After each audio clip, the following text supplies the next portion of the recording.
ኩራት ምክንያታዊ ወይም ተገቢ በሆነ ሁኔታ ለራሳችሁ ጥሩ ግምት ማሳደር ወይም መስጠት ነው። ለራሳችሁ ጥሩ ግምት መስጠት ማለት ለራሳችሁ አክብሮት አላችሁ ማለት ነው። ሆን ብሎ እናንተን ለማንኳሰስ የሚጥር ሰው አጋጥሟችሁ ያውቃል? ምናልባትም እንዲህ በጣም በንቀት የተመለከተው ሰው ስራ አስኪያጅ፣ አለቃ፣ ጓደኛ ወይም የገዛ ዘመድ ይሆን? ስለዚህ ሰው ምን ተሰማችሁ?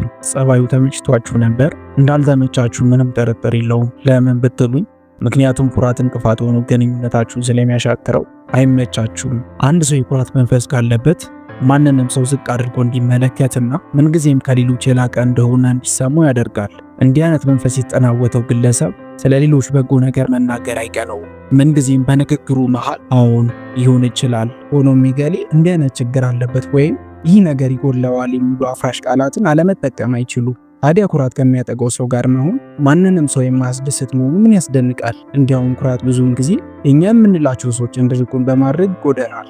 ብዙ ሰዎች ትሁት ነኝ እያለ የሚኩራራ ሰው ሳይሆን በትክክል ከልቡ ትሁት የሆነውን ሰው ይወዳሉ። መጽሐፍ ቅዱስ ከዚህ ሐሳብ ጋር በመስማማት እንዲህ ይለናል፣ ሰውን ኩራቱ ውርደት ላይ ይጥለዋል፣ ራሱን የሚያዋርድ ግን ክብርን ይቀበላል በማለት ይናገራል።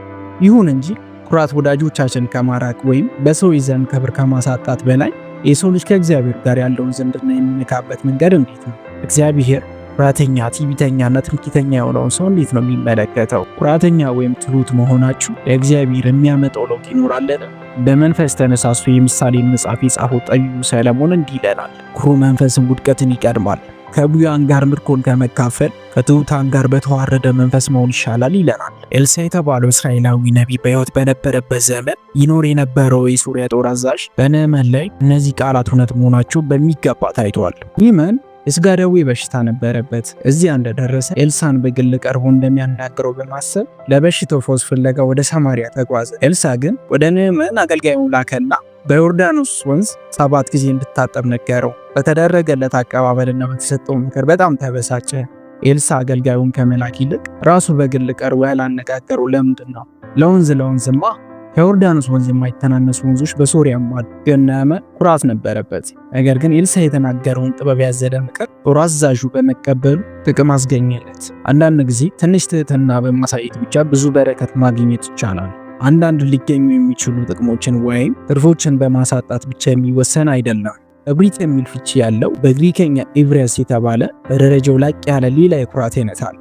ግሪካዊ ታሪክ ጸሐፊ ዊሊያም ባርክሌ እንዲህ ይለናል፣ ኢቭሬስ የሚለው ቃል ኩራትና ጭካኔን አጣምሮ የያዘ ሲሆን አንድ ሰው ትዕቢት በተሞላበት ንቀት ተነስቶ እንደ እርሱ ያሉ ሰዎችን እንዲያዋርድ የሚያደርግ ነው። ኩራት ያለበት ሰው ስድ በመሆንና ሌሎችን በማዋረድ እብሪተኛ ሊሆን ይችላል። አንድ ሰው ርኅራኄና ስብዕና በጎደለ መንገድ ማንቋሸሽና ከዚያም ሲሸማቀቅ አፍረት ሲሰሙ ማየት ያስደስተዋል። ይሁን እንጂ አንድ ሰው ለራሱ ያለው አክብሮት እንዲቀንስ ወይም ጨርሶ እንዲጠፋ በማድረግ ሁለት አፍ እንዳለው ሰይፍ ነው። ይህም ጓደኛ እንዲያጣና ምናልባትም ጠላት ወደ ማፍራት ሊመራው ይችላል። ማንኛውም እውነተኛ ክርስቲያን ቢሆን ጌታው ባልንጀራህን እንደ ራስህ አድርገህ ውደድ ብሎ አዞት ሳለ እንዴት እንዲህ ያለውን አደገኛ ኩራት ሊያንጸባርቅ ይችላል?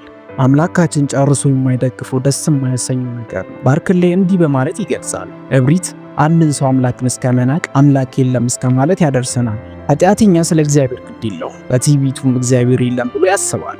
እንዲህ ያለው ኩራት ወይም ትዕቢት አንድን ሰው ከወዳጆቹ ወይም ከዘመዶቹ ብቻ ሳይሆን ከአምላክም ጭምር ያርቀዋል። ኩራት በርካታ ገጽታዎች ሊኖሩት ይችላል። አንድ ሰው ከሱ በላይ በሆኑ ወይም አቻ በሆኑ ሰዎች ፊት ለፊት ትሁት ሆኖ ሊታይ ይችላል። ይሁን እንጂ ይህ ትሁት ተደርጎ ይታይ የነበረ ሰው ስልጣን በሚይዝበት ጊዜስ ወዲያው የበታች በሆኑት ላይ ስልጣኑን አላግባብ በመጠቀም ሕይወታቸውን የሚያስመርር ይሆናል። አንዳንዶች ስልጣን ማግኘታቸውን የሚያሳይ ደንብ ልብስ ገና ከመልበሳቸው ወይም ገና ባጅ ከመለጠፋቸው እንዲህ ያለውን ድርጊት ይፈጽሙ ይሆናል። ሌላው ቀርቶ የመንግስት ሰራተኞች እንኳን የህዝቡ አገልጋዮች መሆናቸው ዘንግተው ህዝቡ የእነርሱ አገልጋዮች እንደሆኑ አድርገው በማሰብ ከህዝቡ ጋር ባላቸው ግንኙነቶች በጣም ኩራተኛ ሆነው ይታያሉ። ኩራት ክፉና ጨካኝ ሊያደርግህ ይችላል። ትህትና ደግሞ ደግ እንድትሆን ሊያደርግህ ይችላል። አንተስ አንቺ የቱ ጋር ነሽ? ትሁት ወይስ ኩራተኛ? የበታችነት ወይስ የበላይነት ስሜት ተሰማችሁ? ኢየሱስ በደቀ መዛሙርቱ ላይ ሊኮራባቸውና ጨካኝ ሊሆንባቸው ይችል ነበር። ፍጹምና የአምላክ ልጅ ሆኖ ሳለ ይኖር የነበረው ግን ፍጽምና ከሌላቸው ችኩልና አስቸጋሪ ከሆኑ ተከታዮቹ ጋር ነበር። ይሁን እንጂ ያዳምጡት ለነበሩ ሰዎች ምን ግብዣ አቅርቦ ነበር? እናንተ ደካሞች ሸክማችሁ የከበደ ሁሉ ወደ እኔ ኑ፣ እኔም አሳርፋችኋለሁ። ቀንበሬንም በላያችሁ ተሸከሙ፣ ከእኔም ተማሩ፣ እኔ የዋህ በልቤም ትሁት ነኝና የቱ ነው ምርጫችሁ? ለራስ ጥሩ ግምት መስጠት ወይስ ራስን ከልክ በላይ ከፍ ማድረግ? ኩራት ምክንያታዊም ተገቢ በሆነ ሁኔታ ለራሳችሁ ጥሩ ግምት ማሳደር ወይም መስጠት ነው። ለራሳችሁ ጥሩ ግምት መስጠት ማለት ለራሳችሁ አክብሮት አላችሁ ማለት ነው። ይህም ሌሎች ስለ እናንተ የሚሰጡት ግምት ያሳስባችኋል። ስለ አቋማችሁ፣ ስለ ስማችሁ ታስባላችሁ። በዚህም የተነሳ ትኩረታችሁን ሁሌም ራሳችሁ ላይ ማድረግ ትጀምራላችሁ። ከነማን ጋር እንደምትውል ንገረኝና ማንነትህን እነግርሃለሁ የሚለው የስፓኒሽ አባባል እውነትነት አለው። ዝርክርክ፣ ሰነፍ፣ ስድ እና ባለጌ ከሆኑ ሰዎች ጋር የምትውሉ ከሆነ የጊዜ ጉዳይ እንጂ በኋላም እናንተም እንደነሱ ትሆናላችሁ። ጸባያቸው ይጋባል። ከዚያ ልክ እንደነርሱ ለራሳችሁ አክብሮት ታጣላችሁ። ኩራት እብሪተኛ ወይም ግብዝ ወደ መሆን ይመራል። ስለዚህ ኩራትን ከመሸከም ይልቅ ለራሳችሁ ሚዛናዊ የሆነ አመለካከትን መያዝ አስፈላጊ ነው።